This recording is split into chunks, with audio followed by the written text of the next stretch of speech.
반갑습니다. 제35회 라이브 방송입니다. 자, 이 라이브 방송은 매일 진행하는 걸로 되어 있습니다. 그래서 여러분들 매일 참여하시면 매일매일 새로운 방송을 보실 수가 있습니다. 35회 라이브 방송에서는 전기기기를 처음 시작하는 시간이 됩니다. 자, 전기기기를 처음부터 끝까지 실제 중요하게 다뤄야 될 부분이 어느 부분인가, 이런 부분들을 한번 살펴볼 수 있도록 하겠습니다. 첫 번째, 오늘 살펴볼 내용으로는 직류발전기에 대한 기본적인 개념, 그래서 원리와 구조, 그 다음에 직류발전기에 대한 기전력에 관한 이야기, 이런 이야기들을 좀 한번 살펴보겠습니다. 중요한 이야기들이 이런 기초 부분이 되겠죠. 자, 여기서 직류발전기, 교류발전기, 발전기의 원리, 이런 이야기하는 것은 좀 바람직하진 않은 것 같아요. 왜냐하면 이미 여러분들은 어느 정도 그런 공부는 해왔다고 생각을 합니다. 그렇다고 직류발전기 원리에 대해서 시험 문제 나오는 건 아니거든요. 예를 들면 직류발전기 원리를 적용하는 법칙은 해서 플레밍의 오른손 법칙, 플레밍의 왼손 법칙, 렌츠의 전자유도 법칙, 이런 식으로 해가지고 보기를 나와가지고 문제를 푼다는 건 그 기능사잖아요. 우리 그 기능사 문제 아닙니다. 그래서 그런 내용들은 시험에 안 나오기 때문에, 시험에 안 나오는 내용이 아무리 중요해도 그걸 갖다 달달달 공부하고 있다라고 한다면 사실 의미 없는 그런 내용이 되잖아요. 시험에 나오는 것을 공부하는 것이 진짜 공부 아닌가요? 그래서 그런 것들을 좀 참고해서 보시고요. 참고로 직류발전기나 교류발전기는 그 원리상 똑같습니다. 동일합니다. 단지 이제 직류발전기와 교류발전기의 결정적인 차이점이라고 하는 것은 여기에 있는 만들어지는 파형을 우리가 회로이론에서 공부를 했고요. 회로이론에서 우리가 발전기에서 정연파 교류가 만들어지고요 라고 하는 것을 배웠거든요. 그것처럼 교류발전기는 이렇게 교류의 파형이 나오는데 그 교류의 파형을 요 위로 끄집어 올리는, 그러니까 여기서 이렇게 만들어지는 파형이 있을 거 아닙니까? 그렇게 만들어지는 파형을 이 위로 끄집어 올리는 그런 장치가 하나 있다. 이 정도로만 이해하면 돼요. 그게 뭐냐? 교류발전기라고 하면 여기에 들어가 있는 이 부분이 슬립링이라고 하는 걸로 되어 있거든요. 슬립링이라는 구조로 되어 있기 때문에 만들어지는 기전력이 파형 그대로 나오는데, 여기에는 얘를 사용함으로써, 얘가 이제 정류자와 브러쉬가 되겠죠. 정류자라고 하는 거예요. 이걸 이용함으로써 여기에 있는 파형이 위로 올라가는 그런 형태로 만들어진다라고 하는 그 정도의 차이예요. 발전기에 들어가 있는 이론은 동일합니다. 자, 구조도 같아요. 구조도 같습니다. 계자와 전기자와 정류자로 이루어져 있다 정도는 여러분이 다 알고 있습니다. 그 정도는 여러분들이 충분히 이해하고 정리가 되고 있으리라고 생각합니다. 여기는 당연히 이제 전자유도 법칙이라든지 플레밍의 오른손 법칙, 이런 것들이 적용돼서 발전기의 기전력의 방향을 결정하겠죠. 자, 이것은 지금 전자유도 법칙이죠. 이거는 자기학에서 배우는 이야기도 됩니다. 그리고 여기 보이는 이 식은, 여기 보이는 이 식이 전자유도 법칙의 식인데, 이 정도는 여러분들 알고 있죠. 이것이 이제 인덕턴스하고도 관련이 되죠. 전기 자기학에서 배우면 인덕턴스를 또 배울 거예요. 커패시턴스 C에 대해서 정전기에서 배우고, 그 다음에 정자계 배우잖아요. 거기서 이제 인덕턴스 나옵니다. 요 이야기가 이제 그것과 관계되는 거죠. 그러니까 이것은 과목이, 전기기기라고 하는 것은 회로이론도 가져오고요. 전자기학도 가져옵니다. 그래서 전기적인, 다시 말해서 전기는 물리거든요. 물리적인 그런 현상이 이 기기 안에는 다 들어있다라고 하는 겁니다. 우리가 이제 이러한 물리를 이해하려면 말로, 그림으로 이해하기는 좀 어렵잖아요. 그렇게 하려면 설명도 많아야 되잖아요. 그래서 우리는 그런 것들을 수학이라고 하는 이런 도구를 활용을 해가지고 예측 가능하게끔 적용할 수가 있다는 거죠. 그래서 이런 수학적인 표현 방법들이 많이 적용된다는 게 기본적인 개념이죠. 그래서 이것을 전자유도 법칙이라고 하죠. 그런데 이 전자유도 법칙을 말로 설명하면 또 다양한 텍스트가 나오겠죠. 참고로 하셔야 됩니다. 근데 지금까지 시험에 나오는 것은 없어요. 여러분들 지금까지 시험에 나오는 것은 뭐 특별히 전기기사에서는 없습니다. 이런 것들이 발전기구나, 발전기를 구성하는 것들이 이런 거구나 정도, 이겁니다. 그거 외에는 특별한 게 현재는 없죠. 그렇다면 여기서 지금 시험 문제 나올 법한 이야기는 어떤 것들이 될까요? 라고 하는 거죠. 이게 지금 직류발전기의 구조가 나오는데 이 구조에서 직류발전기에 대한 구조에서 뭐가 나올까라고 한다면 뭐가 있을까요? 그렇죠. 전기자는 재질이 뭐냐? 이 정도가 시험 문제 나왔어요. 지금 여기 보이는 게 전기자거든요. 전기자는 전기강판으로 만들어져 있다라고 하는 겁니다. 전기강판. 계자도 전기강판으로 만들어져 있다라고 하는 거죠. 그 전기강판이라고 하는 게 뭐냐면 규소강판이라고 하는 겁니다. 강판에 규소를 일정 부분 함유한 것, 규소가 1 내지 1.4% 함유된 강판, 이것을 전기강판이라고 하거든요. 이러한 규소강판을 왜 쓰는가의 정도 문제. 그 다음에 우리가 이런 전기자를 잠깐 보는데 이 전기자가 이 확대를 해보면요. 여러분들이 볼 때 이게 덩어리처럼 되어 있는 거로 보이지만 얇은 판을 적층해서, 적층한다, 쌓는다는 얘기죠. 그걸 이제 전기에서는 적층이라고 얘기 안 하고 성층이라고 얘기하죠. 이 얇은 판을 성층을 해서 사용한다. 그러니까 이 판의 두께가 0.35mm 정도 되는 강판입니다. 판입니다. 판을 여러 겹 성층해서, 적층해서 사용한다. 이유가 뭘까? 이런 것들을 이제 시험 문제 물어본다는 거죠. 그 정도가 대부분의 이제 문제가 된다는 거예요. 그래서 그것을 와류손을 줄여주기 위해서 어떻게 하느냐, 히스테리시스손을 줄여주기 위해서 어떻게 하느냐, 뭐 이런 정도의 문제가 되겠죠. 성층이라고 하는 것은 와류손을 줄여주기 위해서, 그 다음에 규소를 사용하는 것은 철심의 히스테리시스손을 줄이기 위해서, 지금 여기에 대해서 이런 기기의 히스테리시스손을 줄여주기 위해서 이런 개념으로 접근이 된다는 얘기죠. 그런 의미 정도가 시험 문제 출제가 된다라고 하는 겁니다. 예를 들면 이제 문제가 나오는 걸 보면 이런 정도의 문제가 되거든요. 지금 여기에서 이 정도죠. 예제, 두 번째 예제 이거 한번 살펴보면 히스테리시스손을 감소시키기 위해서 어떻게 해야 되는가라고 한단 말이에요. 그럼 우리가 이제 이걸 외운단 말이에요. 다 외워요. 성층철심, 성층철심, 성층. 이 성층이란 말, 이 말이 이제 무슨 뜻인지도 모르면서 성층, 성층, 성층 이렇게 하고 있어요. 성층이 뭘까요? 라고 하는 거예요. 그거 모르고요. 그냥 성층철심하면 히스테리시손이 감소됩니까? 와류손이 감소됩니까? 라고 하면 와류손이거든요. 그 다음에 히스테리시손은 규소강판인데 규소강판이 뭔지 모르면서 외우고 있단 말이에요. 오극이 또 뭔지 몰라요. 여기에 있는 보상권선이 또 뭔지 몰라요. 그러면서 이걸 외우고 있단 말이에요. 그러면 이게 답이 안 된다는 거예요. 그래서 우리는 이제 그런 개념들의 접근이 좀 필요하고 이 시간에 이것을 정확하게 이거 하나만 기억해도 도움이 된다는 거죠. 자, 전기기기에서 히스테리시스손을 감소시키기 위해서는 규소강판을 사용합니다. 그리고 성층설심을 사용할 때는 와류손이라고 하는 것을 감소시킵니다. 자, 이 히스테리시스손과 와류손이 뭔가 여러분들 기억하시나요? 이것부터 이제 이해가 돼야 되는 겁니다. 무슨 이야기인지 알겠죠? 그걸 모르면 얘는 그냥 외우는 거예요. 외우다 보면 뭐라고 하죠? 여러분들이 하는 거 잘 보면 이렇게 하더라고요. 이게 와류런 성층이고 그 다음에 히스테리는 규소강판이다. 이렇게 이제 해가지고 사자성어를 만들어서 외운단 말이에요. 이게 무슨 뜻인지도 모르면서 사자성어 암기법 이런 거 이게 바람직할까라고 하는 거죠. 이거는 이해가 안 되는 암기법이 된다는 얘기예요. 보급도 분명히 어딘가 본 것 같죠? 그렇죠? 이런 것들은 안 된다는 거예요. 이렇게 하지 마세요. 자, 그러면 이제 우리가 이 개념적인 것을 접근하면서 공부를 하셔야 되는데 그런 것들이 이제 여기에 나온다는 얘기입니다. 지금 보면 여기에 있는 이 사진도 한번 잘 보세요.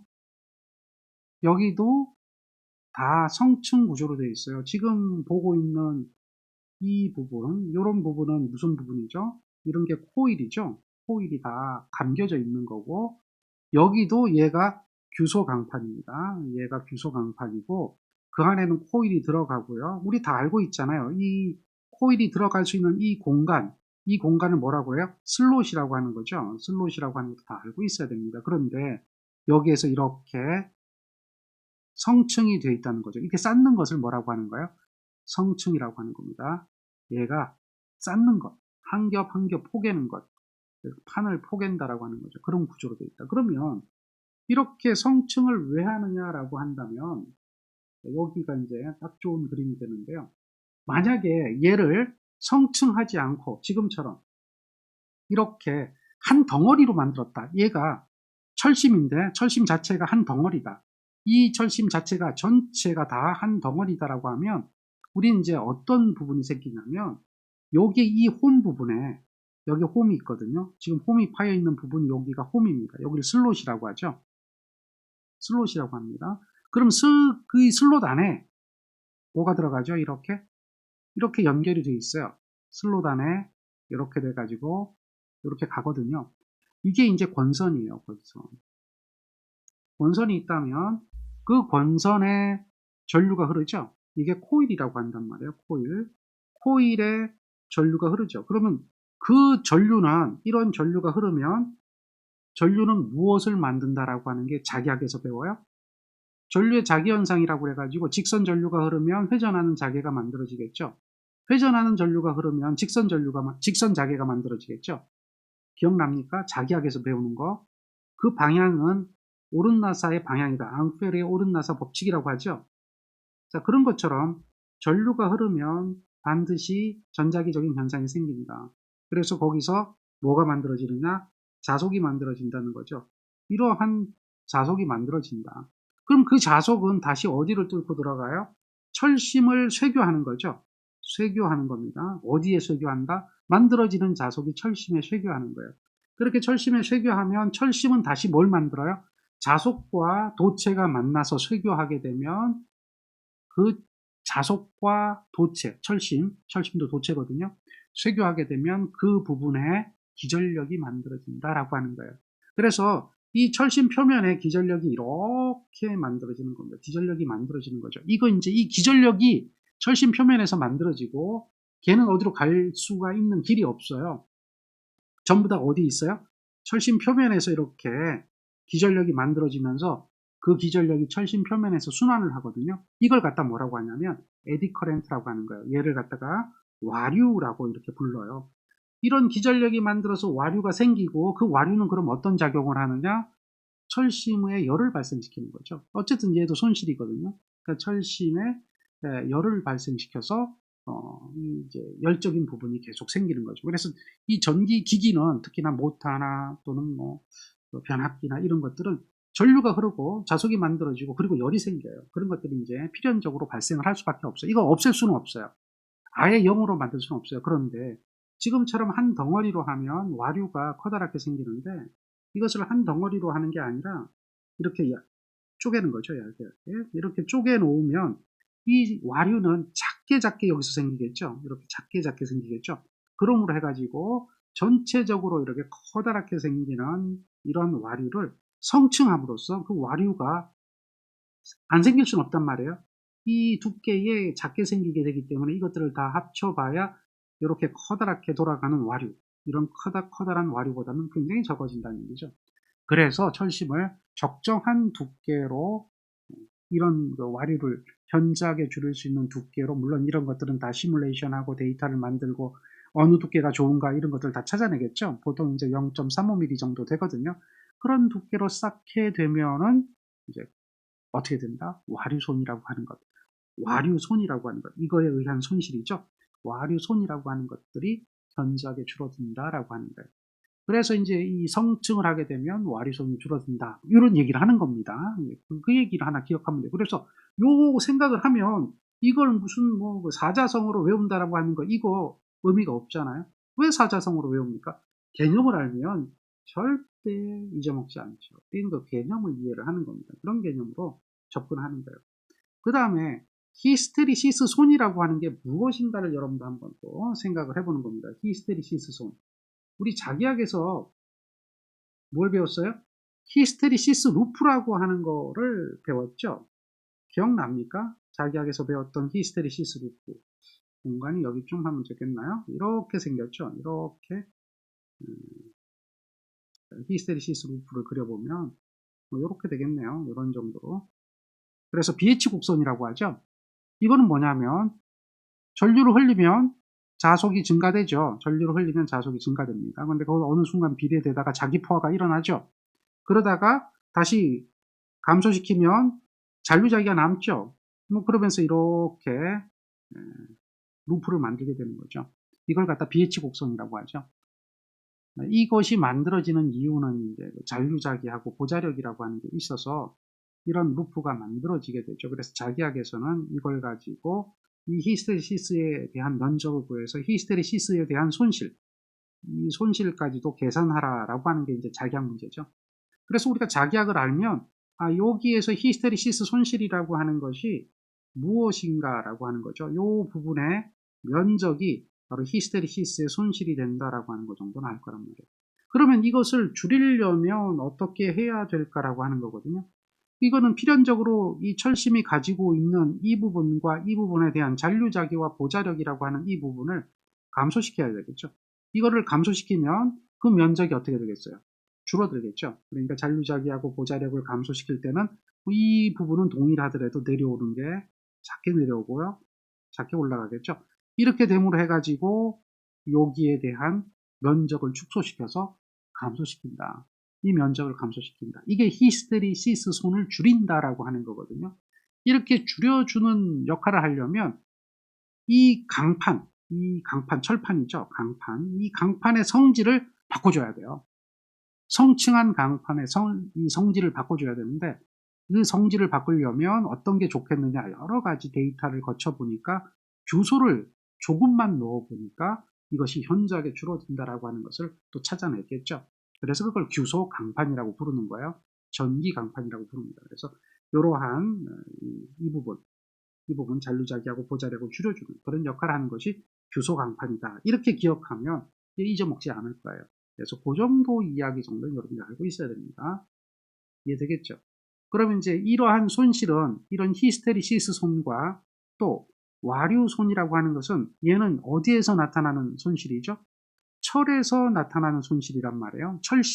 철심에 의해서 만들어지는 손실이니까 그런 손실을 무슨 손이라고 한다? 철손이라고 하는 거죠. 그래서 전기기기에서 철손을 감소시킨다라고 이야기하는 거예요. 철손 감소 대책이 뭐냐라고 하면 지금처럼 규소강판 성층하는 것이 이제 철손 감소 대책이다라고 이야기를 하는 거죠. 그런 것들도 정리가 돼야 될 겁니다. 철손을 감소시킨다. 철손은 히스테리시스 손과 와류손이 있다라고 하는 거 그렇게 이해를 하면 돼요. 정리가 되죠. 그리고 손실에는 철손 말고 또 무슨 손이 있죠? 철에 대해서 말고 구리에 대해서 나타나는 손실이 있어요. 구리는 코일이잖아요. 코일. 조금 전에 여러분들이 이제 여기에서 봤고요. 그 다음에 여기에서도 봤단 말이에요. 여기에 이렇게 구리가 있어요. 여기가 구리. 구리는 코일이거든요. 여기에서 생기는 손실을 갖다 우리는 뭐예요? 구리손이라고 불러요. 구리손이라고 얘기하면 좀 구리구리 하잖아요. 뭔가 멋있는 말 없어요? 이게 구리손 하면 구리구리 하니까 별로 안 좋은 것 같잖아요. 그래서 보통 이제 좀 유식하게 한다 그래가지고 구리동자 써서 동손이라고 이렇게 이제 얘기하는 거죠. 이해되죠? 동손입니다. 구리손이 동손이에요. 그래서 이것은 이 구리를 통해서 전류가 흘러간단 말이에요. 구리를 통해서 전류가 흐르면 이 코일을 통해서 전류가 흐르면 그 전류는 무슨 전류가 되죠? 지금 여기는 아니고요. 여기는 아니고 이런 부분이 될 텐데 큰 부분이 될 텐데 그런 구리를 통해서 흐르는 전류는 결국은 무슨 전류냐면 부하 전류가 흘러요. 그래서 부하 전류에 의해서 그러니까 이 구리가 기전력을 만들고 그것이 부하하고 연결이 되니까 이 발전기의 부하 전류에 의해서 생기는 손실이다. 그래서 동손이 바로 무슨 손실이죠? 부하손이다. 근데 동손은 구리의 저항에 의해서 만들어지는 손실이잖아요. 그래서 이걸 뭐라고 그래요? I잣은 R이라고 하죠. 이게 이제 이 구리에 흐르는 전류와 구리가 가지고 있는 저항에 의해서 만들어지는 손실이다. I잣은 R이 전력이라는 거 알죠? 처음 보진 않죠? 그런 개념을 여러분은 알고 있을 겁니다. 그래서 지금처럼 이런 것들을 이해를 하면 우리 이제 여기에서 이야기되고 있는 뭐 이런 문제들은 충분히 쉽게 간다는 거죠. 예를 들면 이제 이런 것들은 뭐 그냥 외우는 것이 될 수밖에 없겠죠. 이거는 이제 문제를 보고 외워야 되지만 이런 것들은 뭐 브러쉬 재질 같은 건 어쩔 수 없어요. 그렇지만 이런 현상들은 여러분들이 좀 정리하고 가는 것이 훨씬 더 좋겠다라고 하는 겁니다. 자, 여기서 이제 또 이런 문제도 하나 보이네요. 이게 뭘까요? 라고 하는 거예요. 자, 직류발전기에서 브러쉬 간의 유기기전력의 파형의 맥동이라고 하는 게 뭔지 알죠? 우리가 직류발전기라고 하잖아요. 직류발전기면 이제 직류발전기 구조상 이런 것들을 한번 살펴볼 수가 있을 거예요. 여기서 이런 발전기를 보게 되는데 이게 발전기잖아요. 근데 이거를 조금 이렇게 좀 확대를 해서 보면, 자, 이것이 도체가 이것만 있는 게 아니잖아요. 그렇죠. 도체가 이것만 있는 게 아니잖아요. 여기서 또 이렇게 원의 형태를 띠고 있으니까 여기서 도체가 또 이렇게 좀 있을 거예요. 이렇게. 그 다음에 또 여기서도 이렇게 도체가 또 있겠죠. 그래서 얘가 원이 되겠죠. 원. 그렇다라고 하면 이런 도체들이 한두 개가 있는 게 아니라 360도를 회전하면서 많은 도체들이 있을 거예요. 걔네들이 이것을 통해서 기전력을 만들 거거든요. 그럼 만드는 기전력은 이렇게 보면 도체 한 개가 이렇게 만들었다면 다음에 거기서 각도가 조금 더 간 다음에 도체가 기전력을 또 이렇게 만들겠죠. 조금 더 간 다음에 도체가 기전력을 또 이렇게 만들겠죠. 조금 더 가면 또 도체가 또 이렇게 기전력을 만들겠죠. 조금 더 가면 계속해서 어떻게 돼요? 이런 기전력을 만들겠죠. 그럼 여기서 보면 기전력은 어떻게 됩니까? 거의 뭐 이런 형태로 나오겠죠. 그래서 요게 뭐예요? 거의 직류가 돼서 만들어지잖아요. 이게 이제 요게 정류자에 의해서 그렇게 되는 거예요. 정류자에 의해서 이렇게 가잖아요. 이때에 여기가 올라갔고 내려갔고 올라갔고 내려갔고 한 이 부분은 완벽한 건 아니죠. 직류가. 물론 이제 이것을 직류로 만들어주기 위해서 또 다른 장치를 하는데 이렇게 되어 있는 이 부분, 이렇게 위에서 내려오는 이 부분, 이걸 갖다 우리는 뭐라고 해요? 맥동이라고 하죠. 맥동. 그래서 나중에 보면 정류회로에 가면 맥동률이라고 하는 게 나옵니다. 이 맥동 주파수가 높아진다는 거죠. 그런데 이건 완벽한 직류는 아니다. 그래서 가급적이면 이런 것들을 줄여줘야 된다라고 이야기를 해요. 이런 것들을 줄여줘야 된다. 이제 용어가 그런 겁니다. 우리가 이제 공부를 하면서 이런 용어들을 이해를 못 해가지고 이 문제들을 틀리는 경우가 많아요. 쭉 가보면 여기 이제 맥동이라고 하는 이야기가 그 이야기가 나옵니다. 그래서 그것을 줄이기 위해서, 방지하기 위해서 여러 가지 대책을 세운다라고 하는 거예요. 대책을 세운다. 그 대책이 될 수 없는 것은 무엇인가, 그걸 하나 골라봐라라고 하는 겁니다. 자, 그러면 지금처럼 보세요. 맥동에 대한 부분인데 이게 맥동이 이렇게 생기면 이거는 문제가 있겠죠. 맥동이 이렇게 생기는 게 직류에 더 가까워지겠죠. 그러면 얘보다는 얘가 더 좋거든요. 여기는 이제 이런 것들이 무수히 많이 이렇게 가 있다는 얘기잖아요. 이것은 뭘 의미한가요? 정류자가 있는데 정류자가 적은 거하고 정류자 편이라고 얘기하거든요. 정류자 편이라고 하는데 그게 적은 거하고 많은 거의 차이라고 얘기죠. 그래서 정류자 편이 많으면 많을수록 이 도체 수가 많다는 이야기예요. 이게 구조상 그래요. 정류자에 대한 개념을 먼저 한번 좀 보는 게 좋을 것 같아요. 여기 보면 요게 정류자잖아요. 그리고 요거가 정류자 편이에요. 이렇게 하나로 이루어져 있는 게 정류자 편입니다. 얘가 한 조각 한 조각 다 전부 다 360도 회전하면서 원의 형태로 이렇게 만들어져 있겠죠. 요게 도체 하나가 여기 이렇게 연결되어서 이렇게 가는 거예요. 여기 도체 하나도 이렇게 연결돼서 가는 거예요. 각각의 어디로 가죠? 슬롯으로 가는 거예요. 그런 구조가 돼 있단 말이에요. 그러면 얘가 많다라는 얘기는 그만큼 많은 도체가 있다는 얘기죠. 그만큼 많은 도체가 있기 때문에 기전력도 많이 만들어내고 또 기전력도 정류를 할 때 맥동률 말고 맥동 주파수 말고 맥동 띄어지는 높이, 이 맥동을 줄여주는 그런 역할을 하는 거죠. 그 이야기가 지금 여기에 있는 겁니다. 따라서 이런 내용을 여러분들이 이해하고요. 이렇게 보면 여기에서 이제 그런 이야기가 답이 되는 거죠.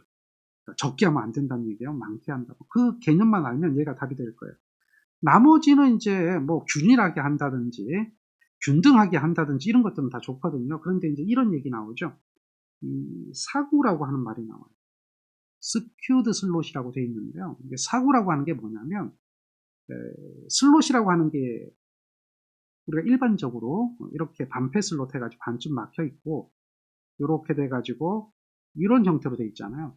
그래서 슬롯이 이 직각 방향으로 이렇게 파여 있는, 홈이 파여 있는 그런 형태가 될 겁니다. 이렇게 돼서 여기도 이렇게 되고 슬롯이 또 이렇게 있잖아요. 요것도 슬롯이죠. 이런 형태로 일정하게 각도를 이루면서 슬롯이 되어 있는 게 정상적이잖아요. 그런데 사구라고 하는 것은 뭐냐면 슬롯이 역시 이렇게 일정한 게 된 게 아니라 약간 비스듬하게 돼 있다라고 보시면 돼요. 약간 비스듬하게 돼 있다. 그래서 여기서도 이 부분이 일정하게 이렇게 가야 되는 건데 일정하게 가는 게 아니라 좀 뭔가 비스듬하게 돼 있다. 이렇게 이해하면 조금 더 편할 것 같아요. 그래서 사구는 일정하게 직각으로 파여진 슬롯이 아니라 파여져 있더라도 얘가 약간 비스듬하게 간다라고 하는 그런 형태로 생각하면 쉽게 이해가 될 겁니다. 근데 그렇게 하는 이유가 뭐냐면 그렇게 하면 맥동이 줄어들기 때문에 그래요. 그래서 이 사고를 쓰는 목적은 뭐냐면 기전력을 직류로 만들어내기 위해서 이렇게 이제 기억하면 조금 더 편할 것 같죠. 개념적인 것들이 그런 것들이 여기 첫 번째에서 나오는 이야기가 될 겁니다. 그 다음에 두 번째에서 이야기되는 것들이 있는데요. 이 부분이 이제 전기자 권선법이거든요. 전기자 권선법에 대해서 우리가 이제 시험에 나오는 걸 보면 전기자 권선법은 뭐냐라고 하니까 이제 곱페이 뭐 이렇게 해가지고 여러분들 뭐 외우더라고요. 그래서 뭐 두 번 패고 뭐 이렇게 하는데 좋습니다. 그것도 하나의 방법이 되는데 우리가 전기자 권선법에서 시험 문제 나오는 걸 보면 이렇게 시험 문제가 나온답니다. 쭉 내려가 보면 예제가 나옵니다. 여기서 전기자 권선법에 주로 사용되는 권선법은 뭐냐 이 정도가 나오겠고요. 그 다음에 중권과 박권에 대해서 이야기를 하거든요. 중권과 박권에 대해서 이야기를 합니다. 그거 다예요. 전기자 권선법은 그러면 여러분들이 이해를 해야 되는데 중권과 박권을 나누는 거는 얘는 이제 용도거든요. 중권과 박권은 이 발전기를 어떤 용도로 쓸 것인가에 따라서 나누는 거고 실제 전기자 권선법은 이렇게 쓰는데 이 전기자 권선법이 이렇게 쓰는 이유가 무엇인가라고 하는 것을 여러분 한번 생각해 보는 겁니다. 왜 이렇게 쓸까? 이 전기자 권선법을 하는 이유는 무엇일까? 얘는요, 직류발전기에도 권선법을 하고요. 또 교류발전기에도 권선법을 합니다. 이제 그것을 하는 이유, 목적, 이것을 이야기한다면 이것은 다른 거 하나도 없어요. 우리는 이 발전기의 목적이 뭡니까? 기억합니까? 발전기의 목적이 뭡니까? 발전기의 목적은 어쨌든 간에 기전력을 만드는 거잖아요. 전력을 만들어서 부하에다 공급하는 거잖아요. 그렇다라고 보면 어떻게 하면 전력을 많이 만들 것인가. 이게 목적이에요. 그래서 똑같은 회전수로 회전하더라도 똑같은 조건으로 회전하더라도 발전기를 회전해서 기전력을 만드는 거니까요. 기전력을 만들려고 한다면 그러면 그 감기는 코일을 어떻게 잘 배치하면 똑같은 운동 에너지를 가지고도 좀 더 많은 전력을 만들어서 부하에다가 공급할 것인가에 대한 고민을 하는 것이 바로 뭐예요? 전기자 권선법이다라고 하는 거예요. 어떤 권선? 권선이라고 하는 게 그 뜻 자체가 권선하면 감는다는 이야기잖아요. 감을 권자 쓰는 거거든요. 선을 감는 겁니다. 코일을 감는 거예요. 그래서 직류기에 코일을 어떤 방법으로 감는 게 좋은가라고 하는 것이 전기자 권선법이다라고 하는 겁니다. 그래서 이제 나오는 것들이 여러 가지 방법이 이렇게 쭉 나오잖아요. 이 중에서 환상권하고 고상권이라고 하는 게 있는데 환상이라고 하는 것은 뭐예요? 고리잖아요. 그죠? 고리잖아요. 고리 환자 쓰는 거잖아요. 그래서 링 와인딩이라고 하는 거예요. 링 와인딩. 그 다음에 고상권은 드럼입니다. 드럼 와인딩이라고 하는데 이 차이점을 좀 한번 생각을 해보면 어떤 게 기전력을 더 많이 만들 것인가에 대한 개념을 한번 생각해 볼 수가 있어요. 자, 지금 보고 있는 그림은 환상권에 대한 그림이거든요. 환상권은 다른 거 아니에요. 이 철심 자체가 고리 모양의 철심입니다. 고리 모양이다. 이게 이제 링 타입이라는 거죠. 그래서 철심이 링으로 만들어져 있고 걔가 성층이 되어 있어요. 그럼 권선을 감을 때 하나는 링 안으로 들어갔다가 그 다음에 이렇게 돌아와서 다시 링 안으로 들어가고 이렇게 돌아와서 다시 들어가고 이런 형태로 감아주는 거죠. 감기가 상당히 번거롭겠죠. 그렇죠? 감기가 번거로울 거예요. 그런데 그런 형태로 감아주는 거를 우린 뭐예요? 링 와인딩, 환상권이라고 하는 거예요. 고리 환자, 링. 아시겠죠? 그런 방법이 있고요. 그 다음에 또 하나의 방법은 지금처럼 이렇게 생겼는데 얘는 이제 원통 철심입니다. 우리가 이제 많이 사용하는 철심이죠. 이 링 형태로 된 것은 하나는 어디로 들어갔어요? 이 철심 안으로 들어갔고요. 그 다음에 하나는 요 위로 올라왔죠. 그래서 다시 아래로 들어가는 거죠. 이것이 계속 반복되는 그런 구조잖아요. 이렇게 반복되는 구조인데 얘는 그게 아니라 여기에 슬롯을 팝니다. 슬롯을 파는 거예요. 슬롯을 파고 그 슬롯에서 도체를 이렇게 배치를 시키는 겁니다. 이렇게 위에다 배치를 시키는 거죠. 그러니까 차이점을 보면 모든 도체가 얘는 어디에 있어요? 얘는 어디에 있어요? 모든 도체가 얘는 표면에 위치하고 얘는 표면에 위치하는 것은 2분의 1만 표면에 위치하는 거죠. 2분의 1만 표면에 위치합니다. 그리고 도체 내부로는 2분의 1이 들어가죠. 얘는 이제 모든 도체가 표면에 있어요. 이랬을 때 실질적으로 기전력을 많이 만드는 것은 뭐냐면 이렇게 원통 철심에다가 도체를 다 표면에 위치시켜주는 형태로 감아주는 것, 드럼 형태로 감아주는 것, 이런 고상권의 것이 훨씬 더 기전력을 많이 만든다 라고 하는 것을 알 수가 있거든요. 그래서 이렇게는 감질 않습니다. 이렇게 감는 게 이제 기본적인 개념이 되겠죠. 뭐 그런 걸 이야기하는 거예요. 그래서 그 개념을 이해하면 조금 더 쉽게 가겠죠. 그 다음에 계록권이라고 하는 거와 패록권이라고 하는 게 있는데 이것도 무슨 얘기냐면 우리가 이제 이 권선을 감잖아요. 권선을 감는데 여기에 코일이 이렇게 다 감길 거예요. 코일이 다 감겨가지고 코일을 하나로 다 연결해서 이 지점에서 브러쉬에 연결하고 정류자에 연결하고 뭐 이런 게 되는 거죠. 이 지점에서 이렇게 다 연결해가지고 다 연결합니다. 여기 뭐가 있는 거예요? 여기는 이렇게 있는 게 정류자가 있겠죠. 정류자가 있어요. 정류자가 여기 하나씩 하나씩 다 연결되어 있는 겁니다. 이렇게 연결이 돼서 정류자가 있고 정류자가 있고 정류자가 있고 모든 코일을 다 연결해서 브러쉬를 통해 가지고 여기 브러쉬 그 다음에 여기 브러쉬 통해서 이걸 밖으로 끄집어내는데 이 회로가 다 어떻게 되어 있어요? 회로가 되어 있는 거죠. 이런 것을 우리는 뭐라고 하는 거예요? 회로권이라고 하는 거예요. 그런 게 있는 반면에 또 이렇게 한번 생각해 볼 수 있어요. 똑같은 건데 자 여기도 마찬가지로 이렇게 브러쉬가 다 있습니다. 정류다 브러쉬가 여기 있을 겁니다. 그리고 여기도 브러쉬가 있겠죠. 똑같이 있는데 당연히 정류자도 있겠죠. 정류자도 있겠죠. 이렇게 정류자가 있는데 얘는 코일을 이렇게 만들어 놓은 거예요. 이렇게 연결을 하나도 안 하고요. 여기 정류자는 이렇게 별도로 개별적으로 다 이렇게 만들어 놓은 겁니다. 개별적으로 이렇게 이런 구조로 만들어 놨어요. 그럼 얘는 연결이 다 안 돼 있거든요. 그랬을 때는 보세요. 이거 같으면은 요거 같으면은 모든 기전력이 다 이제 어디로 연결돼요? 얘가 만드는 모든 기전력이 이래 간다면 부하로 연결돼서 다시 돌아오고 이쪽으로 오겠죠. 그래서 이렇게 기전력이 다 하나로 묶일 수 있는데 이거 같으면 기전력은 요것만 만들어요. 요것만 부하로 연결되죠. 얘네들도 기전력 다 만듭니다. 다 만드는데 부하하고 연결되는 건 요거밖에 없잖아요. 이런 건 뭐예요? 개로입니다. 개로. 개로권이라고 하는 거예요.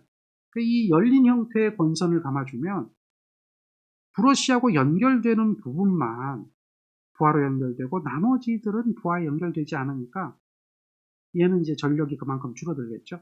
그렇지만 이렇게 하면 그만큼 뭐가 돼요? 전력이 많이 늘어나게 된다는 거죠. 그래서 개로권과 패로권 중에 개로권을 안 쓴다는 거죠. 무슨 권을 쓴다? 패로권을 쓴다. 이런 정도로 이해하는 거죠. 그리고 여기 있는 슬롯이 있단 말이에요.